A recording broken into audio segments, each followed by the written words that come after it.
Welcome to the Flame Tree Myth and Fiction podcast. Hello, welcome to our June special for the Myth and Fiction podcast. Today we have something a little bit more special for you, or I think it is a little bit more special. We're talking to Shilpa Varma, who is our writer in residence at Flame Tree. You'll have heard her voice before on the podcast. She's read stories and done a little bit of the hosting. So hopefully you're familiar, but if not, I thought I'd just give a bit of an introduction to who she is and let her speak about what she does with Flame Tree. So just to start with her biography, Shilpa is an MFA graduate from Drama Studio London, and she's held senior creative roles at the Walt Disney Company and Turner International India, leading script development and production teams. She's a 2021 India Film Project Spoken Word winner, and she has performed her one-woman plays in London and Ireland. She's an adapter and has translated and culturally recontextualised international content for Indian audiences for platforms such as Netflix, Apple TV and Amazon Prime Video. She's currently writing folk horror fiction for Flame Tree Publishing, as we'll get into, and she specialises in cross-cultural storytelling that bridges perspectives and explores multicultural themes. So Shilpa's been with us it's been over a year, and yeah, it's been, as we say in that biography, just writing a lot of like folk horror, different projects, doing a lot of creative stuff for us. So do you want to just firstly say hello and introduce yourself and then talk about what you're sort of doing with Flame Tree? Yes, so hello. I'm Shilpa, as Olivia just mentioned, and I am a writer in residence with Flame Tree Publishing, and I can say that it has been the most fun job that I have ever done. It's because I get to tell stories, I get to cook up stories, and make money. So Yeah, that's always good. So yes. So today's episode is specifically about your series Blood in the Battlements. It's sort of a mini series of, how many is it, 7 episodes of short stories all about haunted Indian forts. So just before I really introduce that series, where can we find these and where are you posting them? So these are on the Flame Tree Substack, and we are coming up with one story every week. No, or is it one story every month? Yeah. Yes. So 7 stories, 7 months, but we are also coming up with zines, and 2 of them have already been released. The first one was at London Book Fair, and the second one was at EasterCon. Yes. EasterCon, which is a sci-fi convention. This one was in Birmingham in April. So yeah. So 2 are already out, and so keep reading Flame Tree Substack. If you haven't subscribed, I want to plug in the Substack here. Please subscribe, read. It's fun because I also write stuff about what us writers always want to know about or talk about. So maybe, if you are interested, it will be nice to find a community together. So yeah, it's a great resource for writers, I think, specifically. But yeah, lots of people that are interested in writing, reading, it's great. So yeah, just to go back onto Blood in the Battlements, it's basically this miniseries, as we said, which we've produced limited edition collectible zines for. We are producing for book fairs and conventions. So if you're ever, at any, which we're at, we'll be very happy to share them with you. Just to give a bit of context of what zines are, you might not have heard of them. They traditionally celebrate subcultures and marginalised voices and alternative publishing. They're basically like little booklets, so they're kind of short for magazine, but they're very much homemade. Kind of, we've crafted them in the office, so they're very, there's a lot of love that's gone into them.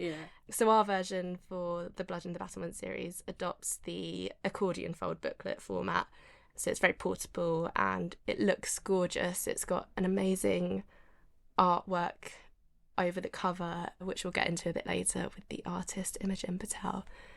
But yeah, so just going into everything that you do for Blood and Battlements and as a writer in residence, what was the spark that led to that sort of series in general?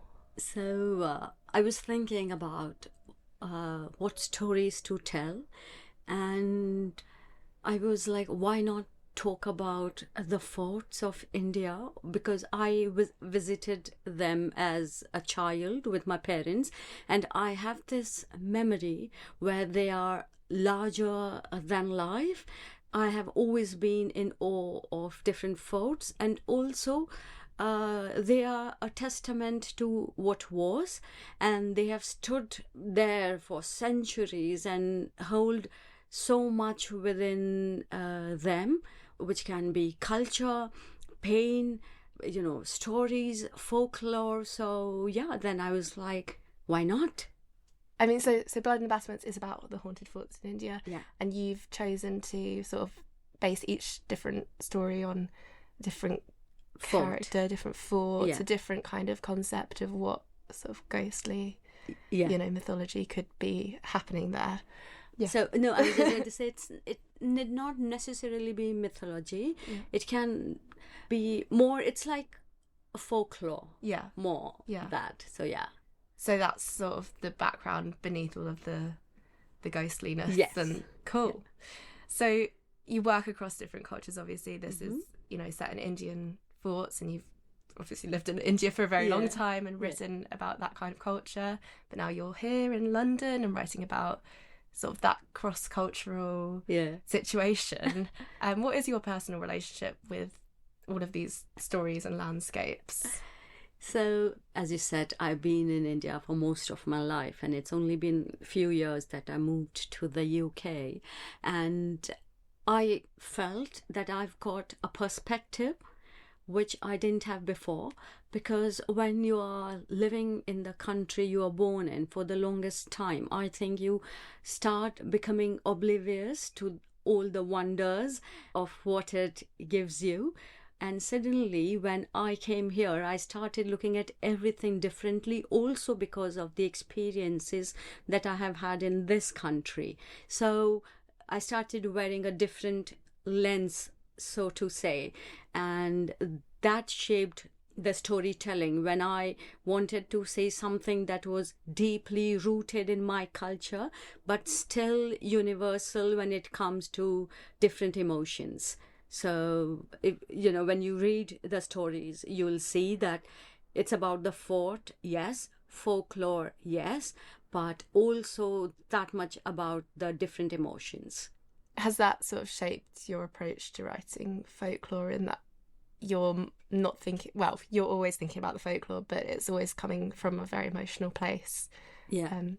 Cool. True. Yeah. So how is the folk horror different in India to the Western sort of Gothic idea of folk mythology, and what's the difference that you can sort of see most clearly, if there is any? Yeah, if I, really want to think deep, I would say that Western horror is more about, say, the place and the experience. But in India, it's also about the community.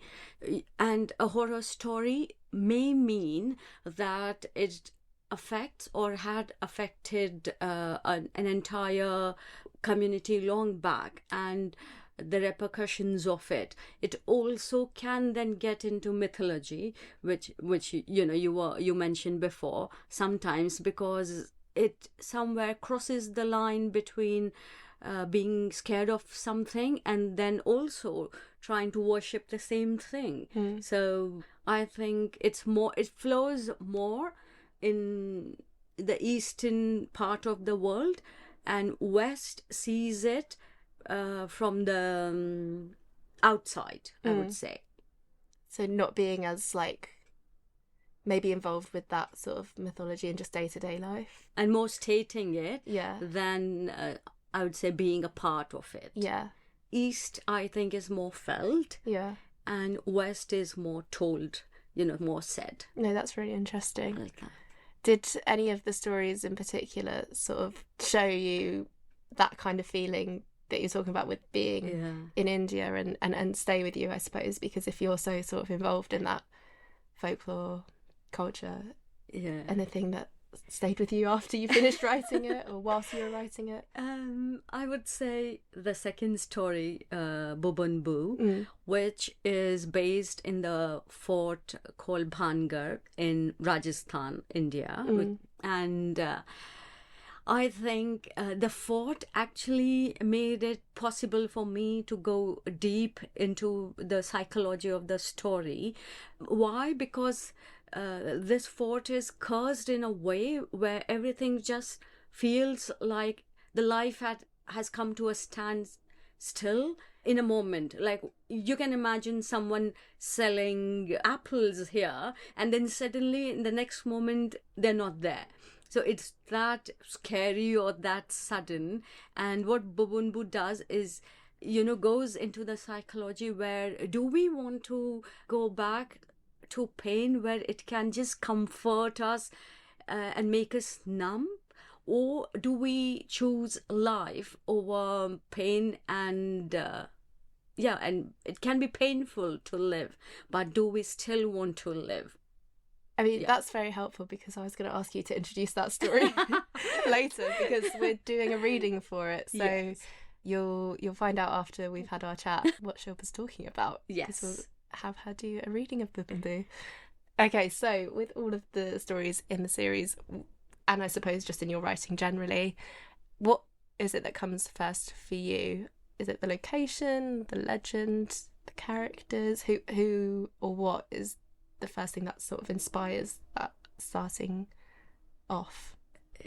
I would say it's the wound, if I can call it that. Like, what is that one thing which is bothering me at the moment? It can be an emotion, it can be a thorn that has got into my feet, and I'm coming back to that feeling again. So I usually begin with what is troubling me, what is the wound, or it can also be, something nice like love. So maybe an emotion first, particularly in this series. Then comes the fort, like which is the fort that supports this feeling the most, and then comes the folklore, where it's like, I would say folklore is more externalizing what the character is feeling internally. So it's putting sort of like a framework around something that you're already sort of portraying. Around the skeleton, I would say. Do you feel like you have to really get into those emotions to understand and write the characters and their stories? Like, how does your brain work in that emotional way? Not to get too deep, but sometimes it comes too easily, like in the case of Bubban-bu, but in some of the other stories I really had to struggle and then think that, am I doing justice to the emotion I started with? Do I drop it and start something afresh? So it's a mixed bag. I don't know what I'm getting into every time. That's why it's so cool to like have the variety. I know. But talking of giving, I guess, justice to the stories, can you just talk a little bit about the importance that you found in centering those voices and the local communities and sort of the different perspectives that different characters, different ages, different experiences? I mean, some of them obviously are from more historical times, some of them are more contemporary. So centering those voices, was that something you were really aiming to do whilst writing? That was planned. That is planned, rather, because I wanted to tell a story from where I am, because it's not that those stories haven't been told by the Westerners, but again, it's someone else telling my story.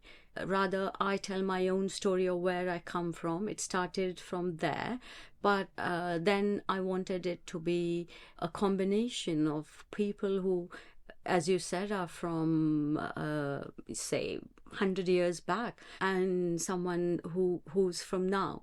But because the emotions are the same, in whatever time you look at it. Yeah. So what it gave me is how those emotions were dealt with in different time periods. Yeah. I think that's like why stories resonate so much just in general with people, is that it just doesn't matter when they're from. We're all humans and we've not been around that long, and the emotions are like at the core of everything. I want to end on a bit of a fun question.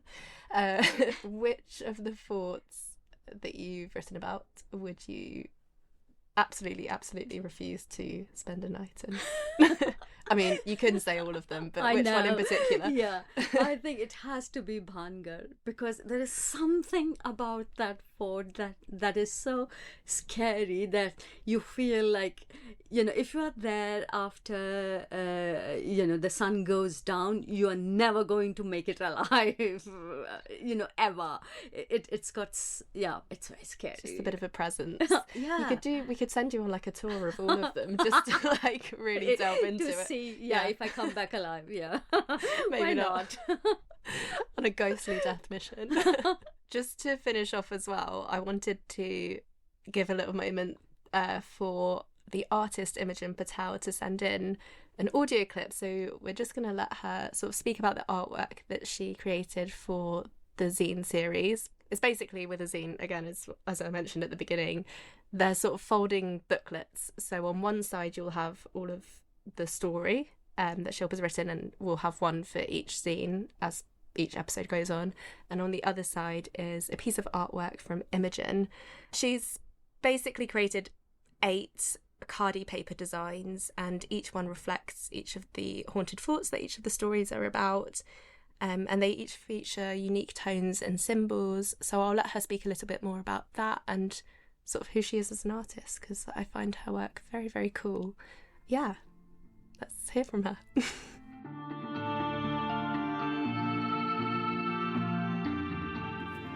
Hi, my name is Imogen Patel. I'm a multidisciplinary artist based in South London, originally from Hertfordshire.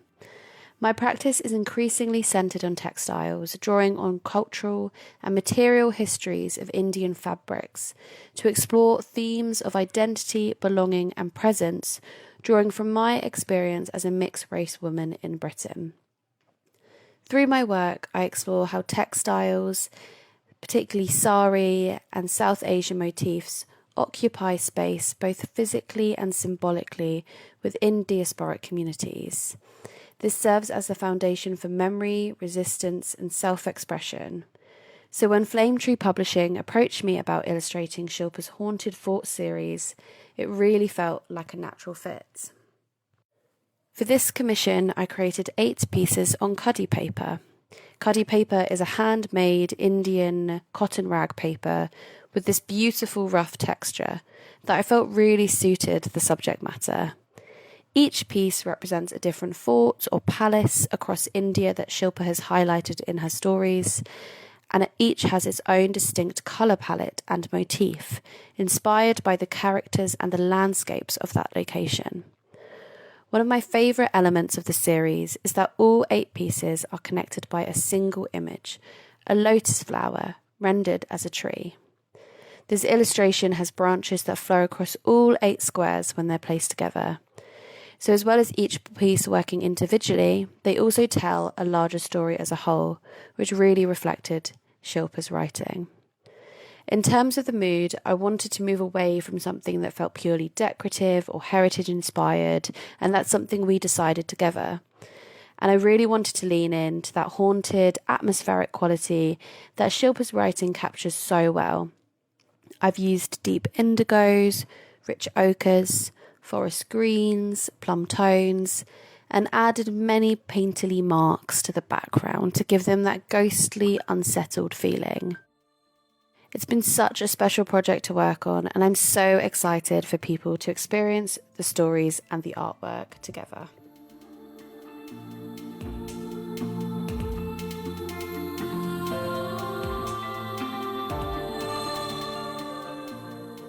Okay, so back to Shilpa very briefly before we get into the reading of Bubban-bu.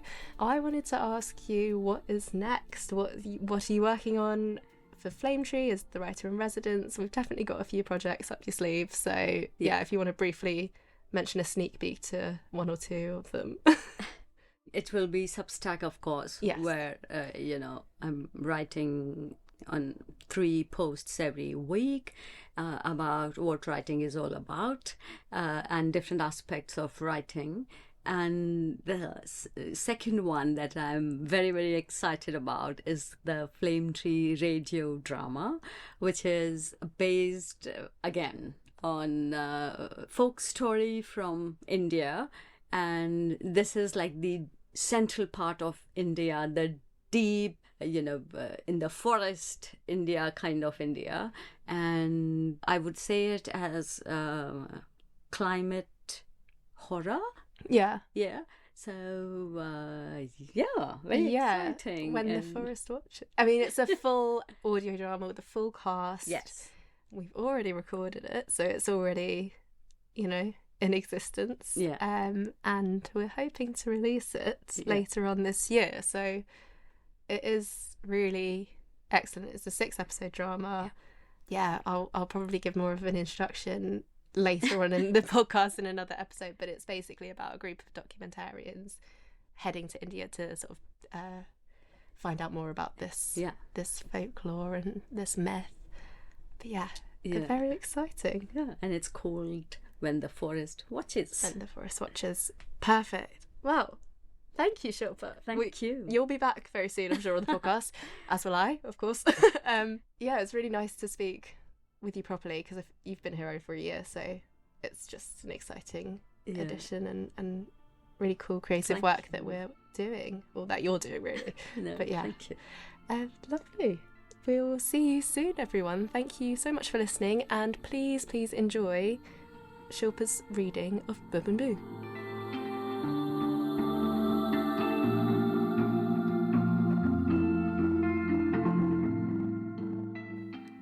Bubban-bu.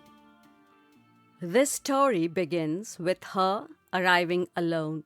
It is important that the reader notes that she's alone.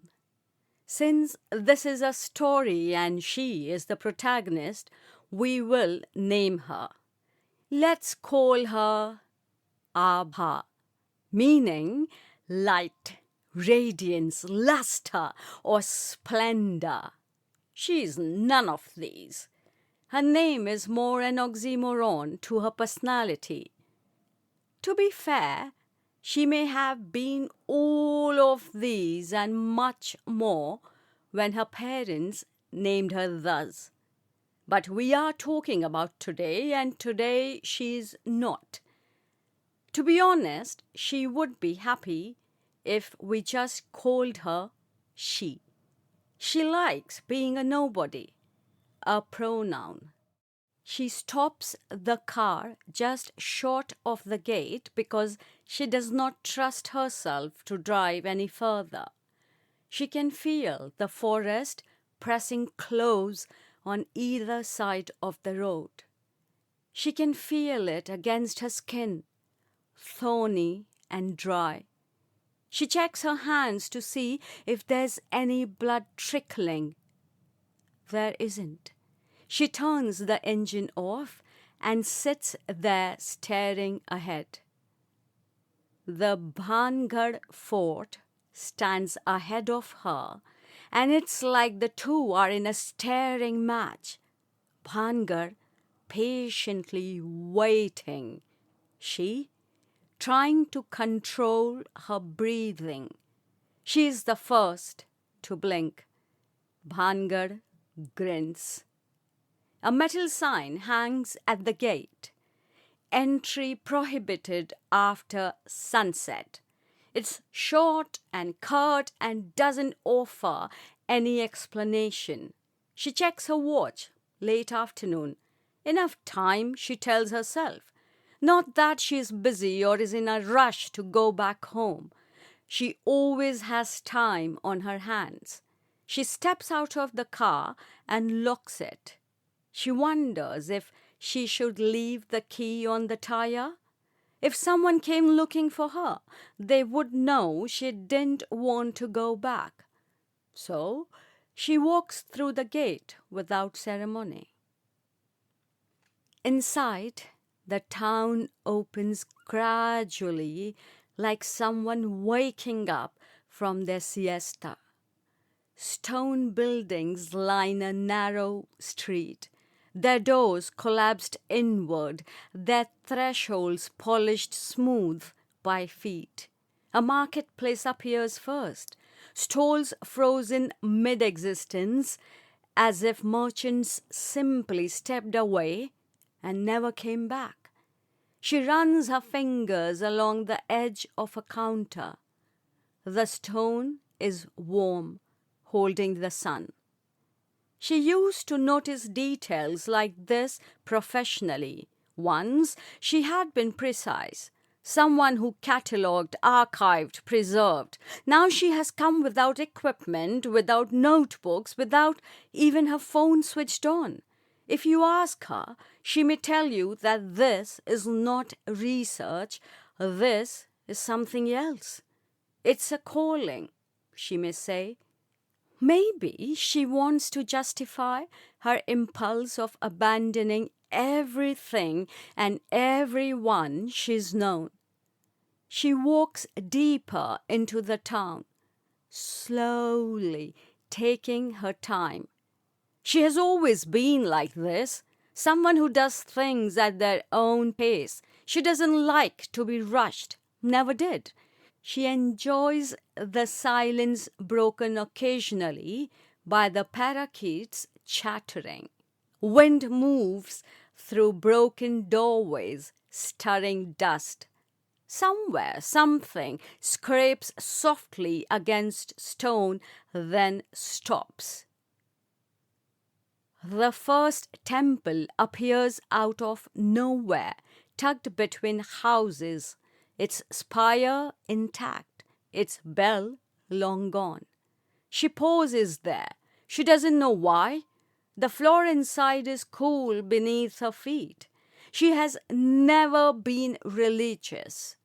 Not in the saddest of times, and certainly never the happiest. For a moment, absurdly, she thinks of hospitals. A particular hospital. The one that has a small temple made of marble in it. White marble complementing the hospital walls and the doctors' coats and the white sheet that they cover the dead with. Everything white. She stands still, takes a deep breath, and keeps walking. The houses change as she goes on. Some are small, others open into courtyards, their balconies sagging, carved brackets worn down into shapes that suggest hands, ribs, mouths. What would have the town been like before the sage's curse, saddled with ordinary life? Mundane, but safe. She knows that the ordinary and mundane come in a safety pack with a ziplock. She could have also thought of a snow globe, but she didn't. She always finds the everyday more fascinating, like the child's rattle frozen in time. She touches it reverently.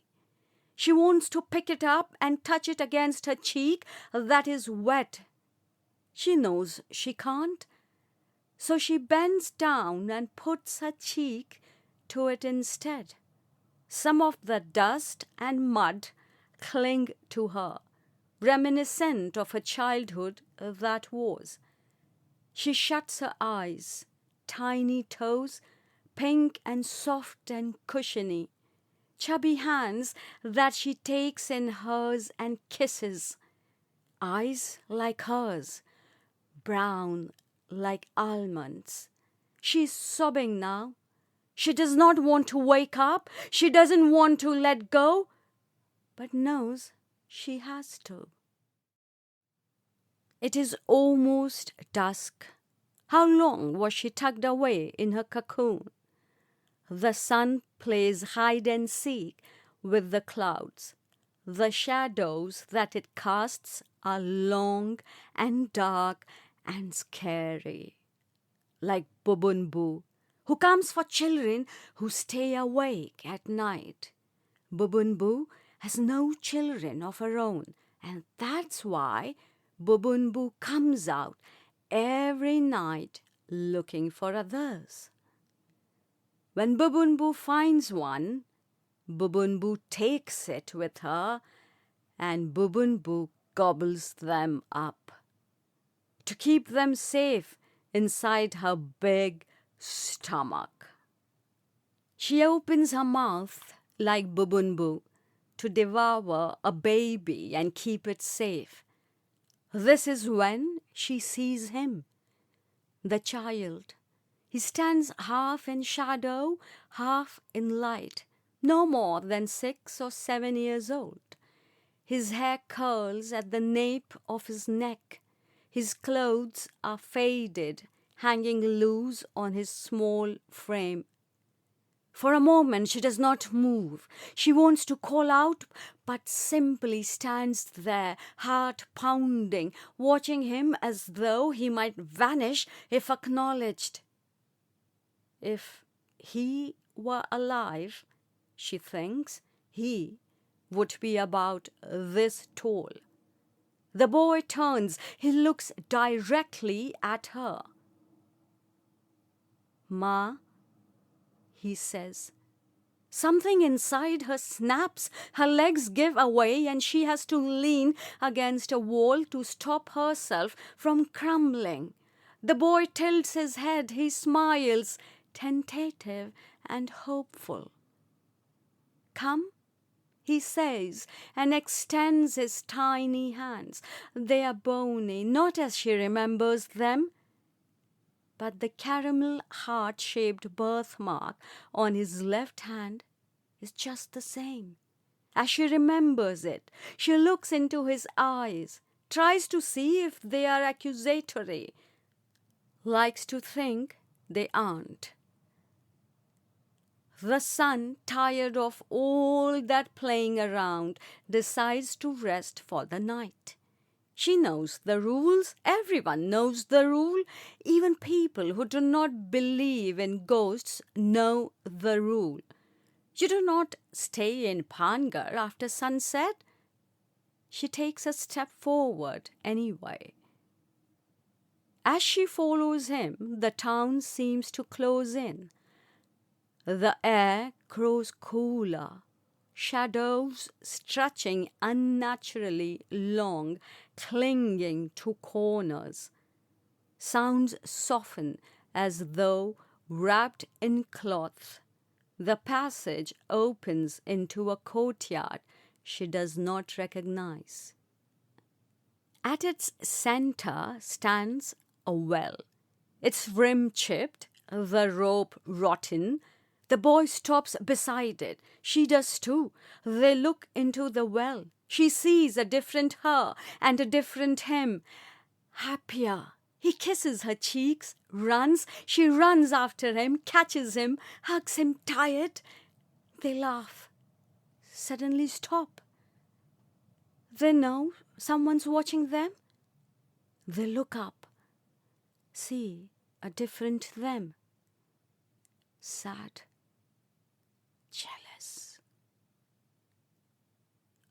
"This is where I wait," he says. "For what?" she asks, her voice trembling. "For you."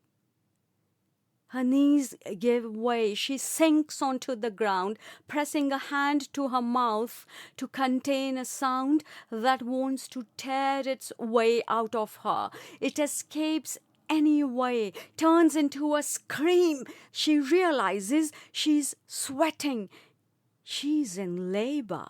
She feels something in her stomach, waiting to come out, fighting. She can feel tiny hands tearing her stomach lining, coming out soiled in blood. The umbilical cord breaks midway, becomes a tail, long, thin, dark. The rodent looks at her with its pink eyes. She sees herself in its pupil. It looks around, scurries, and jumps into the well.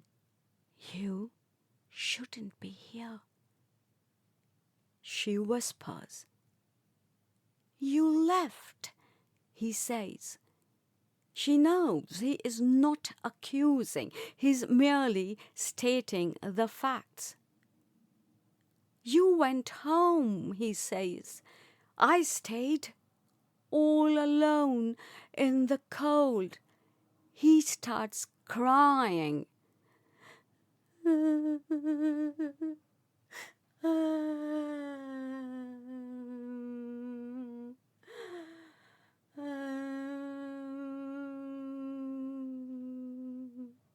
Becomes a rodent, digs up a hole with his teeth, becomes himself again and curls up like a baby inside it.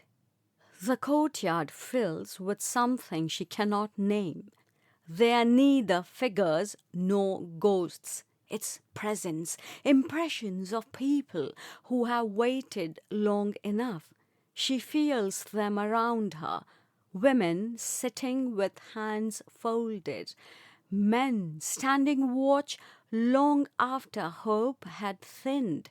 Children curled against walls that never opened again. This is what Bhangar is, she realizes. Not cursed, occupied by those who did not leave. If you stay, the boy says, you don't have to go back.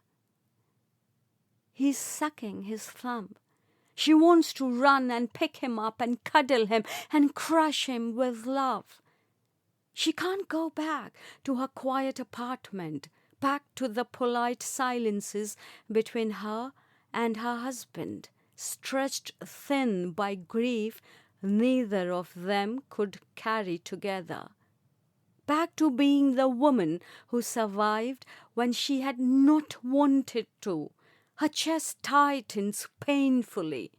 For a moment she imagines it, staying, sitting here forever, suspended in this place where loss has shape and voice, where the waiting never ends, but neither does the closeness. The town hums softly as if saying it would let her stay. The sky darkens. She thinks of the doctor's voice again, calm and apologetic. We did what we could. She thinks of the choice she never got to make. She thinks of how easy it would be now, finally, to choose the child over herself. Her hand tightens around the boy's. I love you, she says, tears spilling freely now. I always will. The boy's eyes shine. But I have to go. She continues, the words tearing at her throat. I don't get to stay. I don't get to stop. That's what you did before, he says. You lived. She shakes her head. I didn't choose, she says. They chose for me. The boy studies her, his gaze slipping past her face, through her, as though looking for someone else. You don't have to choose here, he says. The air thickens. At first she thinks the ground is breathing. Then she realizes it is moving. From the cracks in the courtyard stones, from the seams where walls meet earth, something begins to emerge. Dark, rope-thick vines, slick and fibrous, pulsing faintly as they slide free. They move slowly, deliberately, as though they know exactly where they are going. The boy steps back, his outline blurs, his limbs lengthen, then bend the wrong way. His spine curves, his ribs widening, his jaw stretching until it unhinges with a wet, patient sound.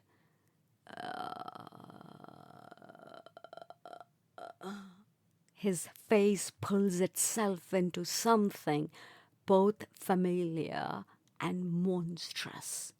Bubban-bu. She recognizes Bubban-bu instantly, the night eater, the child keeper, the thing that comes when children are awake for too long, not to punish them, but to gather them up and keep them safe inside her vast, endless dark. Bubban-bu opens her mouth.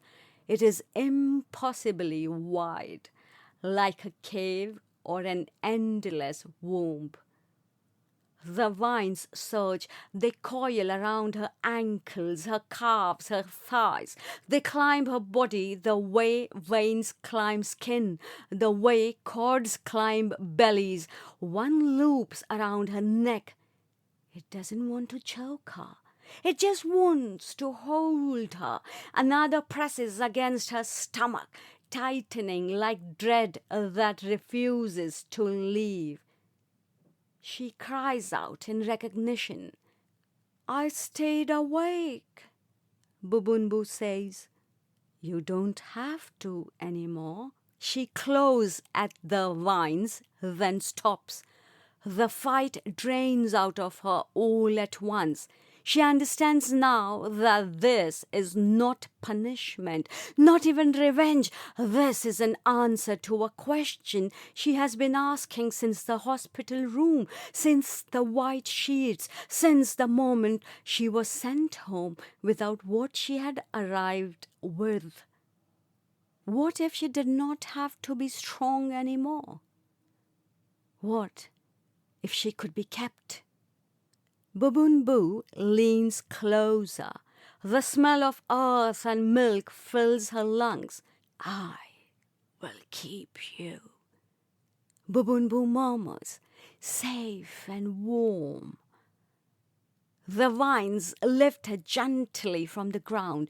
They guide her forward toward that vast, waiting mouth. For one last moment, she thinks of her husband, sitting still, looking into nothing. She wants to hug him and tell him they are in this together. He's not alone. Then they hold each other and cry to their heart's content. Her foot kicks free of a vine. The sound echoes. Bubban-bu hesitates, and in that pause, something fractures. Not in the town, but in her. She sees herself small again. Not as a survivor, just a girl being told stories so she will sleep, being warned so she will stay alive. Bubban-bu is not safety. Bubban-bu is surrender. I love you, she says, and she means it to the child, to the memory, to the version of herself that stayed. But I can't disappear. She wrenches herself backward. The vines tighten, angry. They wrap her throat, her waist, her arms, trying to pull her back, trying to close the circle. She screams. It's not a sob, it's a sound with teeth. The town shudders, stone splits, dust rises. Bubban-bu recoils, her mouth snapping shut as if burned. She tears free and runs. The courtyard stretches. The shadows try to grab her. The vines lash at her legs like umbilical cords that refuse to be cut. She does not look back. She bursts through the gate as night fully falls. The forest swallows the sound and silence settles.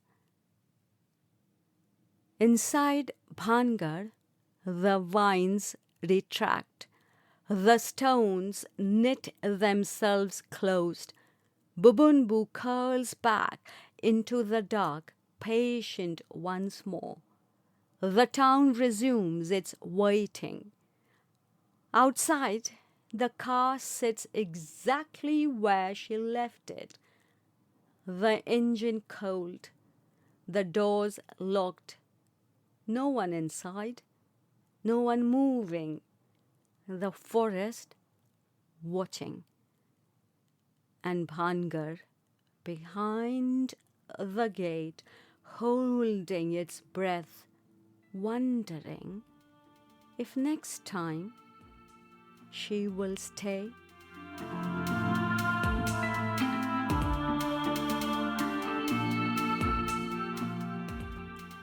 Built by Raja Bhagwant Das in 1573, Bhangar Fort is located in Rajasthan's Alwar district. Within its walls lie the remnants of temples, palaces, havelis, and marketplaces, offering a glimpse into its once thriving past. Though it was once a formidable stronghold and flourishing town, it is now best known for its supernatural reputation as one of India's most haunted places.